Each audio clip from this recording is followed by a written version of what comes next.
சென்ற தடவை தேர்தல் நடந்ததே, இதையெல்லாம் கேள்விப்பட்டீர்களா? உருட்டு பேச்சுகளும் மிரட்டு விழிகளும் தலைப்பு பார்வைகளும் கத்தி குத்துகளும் காலை இடறி விடுவதும் மோட்டார் ஏறி ஆள் சாவதும் இவைகளெல்லாம் கேள்விப்பட்டீர்களா? வாதத்துக்கு வாதம், புள்ளி விவரத்துக்கு புள்ளி விவரம், வேண்டுகோளுக்கு வேண்டுகோள், அது நடந்தது. இந்த தடவை என்ன நடக்கிறது?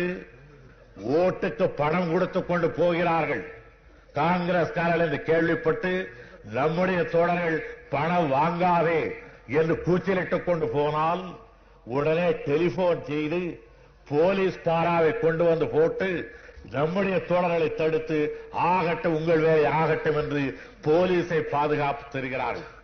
நான் போலீஸ் அதிகாரிகளுக்கு சொல்லுகிறேன், காங்கிரஸ் தொண்டர்களுக்கு நீங்கள் ஏன் இந்த பணத்தை கொடுக்கிற வேலையை செய்கிறீர்கள்? நீங்களே ஆரம்பிங்கள். என்ன கெட்டுவிட்டது? நீங்கள் பாதுகாப்பாக இருந்து காங்கிரஸ் தொண்டர்கள் பணம் கொடுப்பதை விட நீங்களே நிறைய போலீஸ் வந்திருக்கிறது. இன்னென்ன தெருவுக்கு 4 போலீஸ் பணம் கொடுக்கும் என்று தண்டோரா போட்டுவிட்டு கொடுங்கள். என்ன செய்வீர்கள்? அதனாலே என்னை தோற்கடிக்க வேண்டும் என்பதுதானே உங்கள் எண்ணம்? என்னை தோற்கடிப்பதாலே உங்களுக்கு கிடைக்கிற லாபம் என்ன? என்னை தோற்கடிப்பதாலே நீங்கள் எதை தூய்மைப்படுத்தப் போகிறீர்கள்? என்னை தோற்கடித்து விட்டால் உங்களுடைய எந்த கொடி வானத்திலே பறக்கப் போகிறது? துணிவோடு நீங்கள் இருப்பீர்களானால் பணத்தையும் கொடுத்து வெங்கடேச பெருமாள் படத்தை வைத்தார்களாம். ஆக உங்களுக்கு என்னை எதிர்க்க வக்கில்லை, வழியில்லை. 7 மலை ஏறி அவர் அழைத்துக் கொண்டு வருகிறீர்கள். பரவாயில்லை, அவர்தானே வருகிறார், வரட்டும். ஆக என்னை எந்த அளவுக்கு உயர்த்திருக்கிறீர்கள்? ஒரு சாதாரண அரசியல் கட்சியில உள்ளவர் என்று கூட மதிக்கவில்லை. அண்ணாதுரையை தடுக்க வேண்டுமானால் 5 ரூபாய் கூட போதாது. தீராத வல்வரை எல்லாம் தீர்த்து வைப்பவரை கொண்டு வந்து அவன் படத்தின் மேல் 5 ரூபாயை வைத்து எடுத்துக்கொள் என்று சொல்லுகிறீர்கள். அதை நீட்டுகிற பொழுது தாய்மார்களை கேட்கிறேன், உற்று அந்த படத்தை பாருங்கள். அந்த தெய்வம் எதற்காக 7 மலைக்கு அப்பாலே இருக்கிறது என்று எண்ணி பார்த்தீர்களா? நாட்டில் இருக்கிற அக்கிரமம் தாளமாட்டாமல் குறைவாக போயிருக்கிறது. யாரோ நல்லவர்கள் கஷ்டப்பட்டார்கள் அங்கே வரட்டும் என்பதற்காகத்தான் அங்கே போயிருக்கிறதே தவிர நாட்டில் அக்கிரமம் இல்லை என்றால் நம்முடைய வரதராஜ பெருமாளை போல் ஊரோடு ஊராக இருந்திருக்க முடியும். நீங்கள் உங்கள் தொல்லை தாளமாட்டாமல் 7 மலைக்கு அப்பால இருக்கிறவரை மறுபடியும் அழைத்துக் கொண்டு வந்து நீ அதர்ம காரியத்திற்கு நீ துணை செய் என்றால் உண்மையிலே துணை செய்வாரா? வெங்கடேச பெருமாள் படத்தின் பேரில் 5 ரூபாயை வைத்து அதை யாராவது வாங்கினால் வெங்கடேச பெருமாளிடத்திலே நம்பிக்கை உள்ளவர்களுக்கு நான் சொல்லுகிறேன், அவர்கள் இதுவரையிலே கும்பிட்ட கோவிந்தனுக்கு அவர்கள் செய்கின்ற துரோகத்தை போல் கோவிந்தனேது கோபாலனேது என்று பேசுகின்றவர்கள் கூட அவ்வளவு துரோகம் செய்ததில்லை என்பதை அருள் கூர்ந்து எண்ணி பார்த்துக் கொள்ளுங்கள். கற்பூரத்தை கொளுத்து கோயிலில் அடித்துவிட்டு 4 ரூபாய் நான் வாங்கியதில்லை என்று பொய்ச்சத்தியம் செய்பவனை கூட சாதாரணமாக கருதலாம். வெங்கடேச பெருமாள் படத்தை வைத்து அதன் பிறகு 5 ரூபாய் நோட்டை வைத்து அதை எடுக்க போகிற நேரத்தில் தாய்மார்களும் பெரியவர்களும் ஒரு தடவை முகத்தை பாருங்கள். வெங்கடேச பெருமாள் எதற்காக இருக்கிறார் என்பதை பாருங்கள். 5 ரூபாய் நோட்டு வாங்கி கொடுக்கவா இருக்கிறார்? கைகால் பிடிப்பு வந்தால் அவரை கும்பிட்டால் நீங்கும் என்கிறார்கள். புத்தி கோளாறு ஏற்பட்டால் அவரை கும்பிட்டால் நீங்கும் என்கிறார்கள். மலடிகள் அந்த கோயிலுக்கு போய் வந்தால் பிள்ளை பிறக்கும் என்கிறார்கள். சொத்து இல்லாதவர்கள் அந்த கோயிலுக்கு போய் வந்தால் அற வழியிலே சொத்து சம்பாதிக்கலாம் என்கிறார்கள். பக்தர்கள் பல மாதிரி அதை பற்றி சொல்லுகிறார்கள். அப்படிப்பட்ட ஒரு தேவதையை கொண்டு வந்து 5 ரூபாய் நோட்டை அதன் பேரிலே வைத்தால் நான் இதை கூட எண்ணி இருப்பேன். 5 ரூபாயாவது எடுத்துவிட்டு வெறும் வெங்கடேச பெருமாளை காட்டியிருந்தாலாவது வெங்கடேச பெருமாளுக்கு மதிப்பு இருக்கிறது என்று எண்ணுவேன். எனக்கு இப்பொழுது எதற்கு மதிப்பு என்றே தெரியவில்லை. 5 ரூபாய் நோட்டுக்கு மதிப்பா, வெங்கடேச பெருமாளுக்கு மதிப்பா, இந்த 2 ஒன்றின் மேல் ஒன்று வைக்கிறார்களே அது மதிப்பா என்று தெரியவில்லை. அதைவிட கூடா நட்பா இது? வெங்கடேச பெருமாள் படத்தின் பேரில் 5 ரூபாய் நோட்டை வைத்து ஓட்டர் இடத்துல நீட்டுகிறீர்களே, அதைவிட கூடா நட்பா இது? இவர் என்ன வெங்கடேச பெருமாள், நான் என்ன மேலே இருக்கிற 5 ரூபாய் நோட்டா? இதை காட்டி உங்களுடைய வார்த்தைகளை நாங்கள் தட்டி பறிக்க விரும்புகிறோமா? இதை எண்ணி பாருங்கள். ஆகையினால் அந்த பணத்தை தொடுவதற்கு கை கூச வேண்டும், அந்த பணத்தை பார்ப்பதற்கு கண் கூச வேண்டும். அதை தொடுகிற பொழுது இதயத்திலே இதுவரையிலே இருந்தவன எல்லா நியாய உணர்ச்சியும் பொங்கி வழிய வேண்டும்.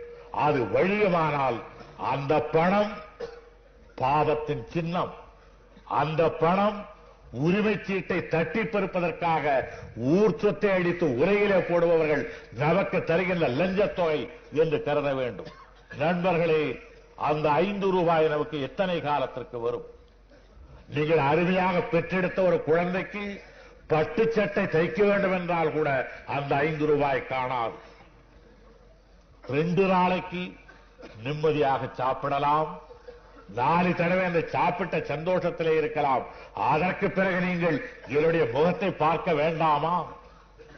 என்னுடைய முகத்தை பார்க்கிற நேரத்தில் 5 ரூபாய்க்காகவா நமக்காக பாடுபட்ட ஒருவனுக்கு கெடுதல் செய்தோம் என்று உங்களை உறுத்தாதா?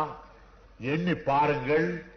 இல்லை, இவ்வளவுக்கும் பிறகு எடுத்துக்கொள்ளத்தான் வேண்டும் என்று கருதினால் அதை சில பேர் செய்ததைப் போல் திருப்பியாவது கொடுங்கள். அதில் இருக்கிற அந்த பாவத்தை போக்கி நல்ல காரியத்திற்கு பயன்படுத்துவதற்கு நாங்கள் அதை உபயோகப்படுத்துகிறோம். இல்லை, இன்னும் கூட ஒன்று சொல்லுகிறேன், இதை அப்படியே இந்த இடத்திலே கொடுங்கள். அதற்கு பிறகு யார் உங்களுக்கு கொடுத்தார்களோ அதே காங்கிரஸ்காரரிடத்திலே திருப்பி தருவதற்கு நான் ஒப்புக்கொள்ளுகிறேன். அந்த பாவ காசு கூட எனக்கு வேண்டாம். ஆனால் இதை நம்பி ஜனநாயகத்தை பாழாக்காதீர்கள். என் பேரிலே கோபம் யாருக்காவது இருந்தால் தனியாக கூப்பிட்டு 4 வார்த்தை ஏசுங்க. என் பேரிலே ரொம்ப அருவருப்பு இருந்தால் நான் ஒன்று சண்டியாக வருகிற பொழுது அடித்து கூட போடுங்கள். ஆனால் நாட்டை பாழாக்காதீர்கள். நல்ல தருணம், ஜனநாயகம் வளர்வதற்கேற்ற நல்ல சூழ்நிலை ஏற்பட்டிருக்கிறது. இப்படிப்பட்ட நேரத்தில் சாதாரண காசுக்காக மயங்கி ஜனநாயகம் வளர்வதற்கு நீங்கள் கேடு செய்யாதீர்கள் என்று பணிவன்போடு நான் கேட்டுக் கொள்கிறேன். உனக்கு என்ன இந்த காங்கிரஸ் ஆட்சியிடத்திலே இவ்வளவு பெரிய கோபம் என்று யாராவது நீங்கள் கேட்பீர்களானால் நான் சொல்லுவேன், காங்கிரஸ் என்ற கட்சியின் பேரிலே கூட அல்ல. இடுப்பிலே நாம் கட்டிக்கொண்டிருக்கிற வேட்டி வெள்ளையாகத்தான் எடுத்து கட்டுகிறோம். நடந்து போகிற பொழுது அந்த வேட்டி தானாக அவிழ்ந்து போய் குப்பை கூடத்திலே விழுவதில்லை. ஊரில் இருக்கிற குப்பை கூடம் எல்லாம் காற்றாலே அடிக்கப்பட்டு வேட்டியிலே ஒட்டிக்கொள்கிறது. ஒட்டிக்கொண்ட உடனே இது என்னுடைய வேட்டி, இந்த அழுக்கு எங்கள் ஊர் அழுக்கு இருக்கட்டும் என்றால் சும்மா இருக்கிறோம். வெளுப்பவன் அழைத்து அதை களைந்து போடவில்லையா? வெளுத்து கொடுங்கள் என்று கேட்கவில்லையா? அவரவரை எடுத்துக்கொண்டு போய் ஆற்று தண்ணீரிலே அழுந்த தோய்த்து கற்பாடிலே ஓங்கி துவைக்கிற பொழுது பக்கத்தில் நின்று கொண்டு, அப்பா அப்படி அடிக்காதே, அது 6.25 ரூபாய் வேட்டி, நான் அருமையாக வாங்கியது, அதை அந்த அடி அடிக்காதே என்று சொன்னால் சொல்ல மாட்டோம். சொன்னால் வெளுப்போன் என்ன சொல்லுவான்? ஐயா, நீ ஏற்றி வைத்திருக்கிற அழுக்கு இந்த அடிக்கு கூட போகாது போல இருக்கிறது. இது இன்னமும் வெள்ளாவி வைத்து எடுத்தால்தான் அழுக்கு போகும் போல இருக்கிறது, எண்ணெய் ஜிகண்டு ஏறிவிட்டது என்றல்லவா சொல்லுவான். அதை போல ராஜாஜி அவர்கள் காங்கிரஸை கடுமையாக தாக்குகிறாரே என்று நேரு பண்டிதர் மற்றவர்களும் ஐயோ இந்த அடி அடிக்கிறாரே என்றால் அதில் இருக்கிற எண்ணெய் ஜிகண்டு அவருக்கு தெரிகிறது அடிக்கிறது. அவருக்கு என வேட்டியின் பேரிலா கோபம், எண்ணெய் ஜிகண்டின் பேரிலே கோபம். ஆனால் சில பேர் வேட்டி அழுக்கானாலும் சுலபத்தில் எடுத்து போட மாட்டார்கள். மேல் பக்கத்தில் அழுக்கானால் உள்பக்கத்தில் மடித்து விடால் கட்டிக் கொண்டிருப்பார்கள். இடுப்பு பக்கத்தில் அழுக்கானால் கால் பக்கத்தில் கட்டிக்கொள்வார்கள், கால் பக்கத்தில் அழுக்கானால் இடுப்பு பக்கத்தில் கட்டிக்கொள்வார்கள். இது உனக்கு எப்படி இவ்வளவு விவரமாக தெரியும் என்று நீங்கள் கேட்பீர்கள். எனக்கே அது பழக்கம்.